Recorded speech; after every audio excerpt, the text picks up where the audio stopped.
We are back for another Christian review of regular books, and today we are discussing Where Sleeping Girls Lie. Let's get into it.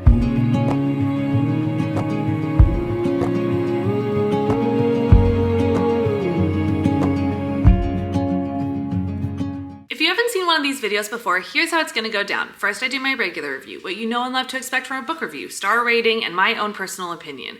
And then we get into the Christian review, and that's where I go over the basic pieces of a book that may or may not have a fellow believer or anyone wanting to read it. I do have a lot more information at a video that's pinned at the top of the playlist, so you can go ahead and click on over there if you're wanting more details, or it should be linked somewhere here for you to click on over. However, if you're still here, make sure to like, subscribe, and hit the bell so you can stay up to date on all of our Christian reviews of regular books, because I'm posting them 4 to 5 times a week. And the Journey We Share's podcast is also on here, and I don't want you to miss a single one. For now, let's go ahead and get into my regular review. Where Sleeping Girls Lie was my first experience in Faridah Àbíké-Íyímídé's writing, and I then read Ace of Spades months later and had a very similar experience with both books. I think her writing is really interesting. It definitely keeps me engaged and keeps me wanting to guess, wanting to know what's happening, wanting to stay up to date with the characters. And it's very much dealing with the kind of school drama and a private school and popular kids and unpopular kids and everything that comes along with that. This is considered a YA book, but as I get into my Christian review, I'll explain why I don't think that the topics are very YA friendly. Ultimately, I liked the characters. Even the characters I wasn't supposed to like, I was rooting for or interested in learning more about. And it did keep me engaged a fair bit with the mystery and the suspense of wanting to know what happened. Where I struggled was wanting to keep reading overall. I had a hard time picking up the book. It wasn't because of my own personal slump. It really was just a little bit too long for what it was and a bit just too dragged on in some parts.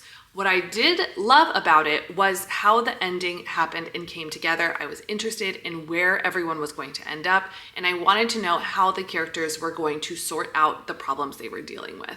Ultimately, I rated it 3.5 stars. I want to let you know that if you want to see what I'm reading and rating in real time, you can do so by following me on Goodreads. I'm also on Instagram, TikTok, and I do have my own YouTube channel. All the links to stay in contact with me, send me something, or anything that I just mentioned is down below in the description box. For now, let's go ahead and get into my Christian review. The first category I always love to touch on is smut or spice, and it should not exist in this book because it's considered YA. Also, it does not, so that is a win. I have since learned that some YAs do have spice, and that is a whole different story, but this book does not. The second category is explicit language, and yes, there is some explicit language. I wouldn't say it's so over the top that it's inappropriate, however, it's there. The third category is violence and gore, and this book does really deal with a lot of suspense and mysteries and secrets and that type of feel about the characters.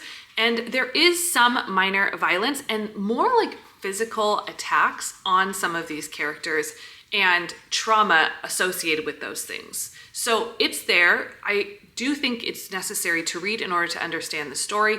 And that's where my mention earlier in my regular review is, even though it's YA, it has a lot of mature themes about what these characters are going through that I don't know I would feel comfortable having my teenager read. I still think the age range is probably somewhere around 16, 17 and up. It definitely has very mature themes. So that is more where my age range idea is based off of. Please know we don't want to end the conversation here. You can leave us a comment down below. Let me know if you've read this book or her other book, Ace of Spades, and what you thought of them, or you can send us an email at hello@trokia.org. I cannot wait to see you on the next one.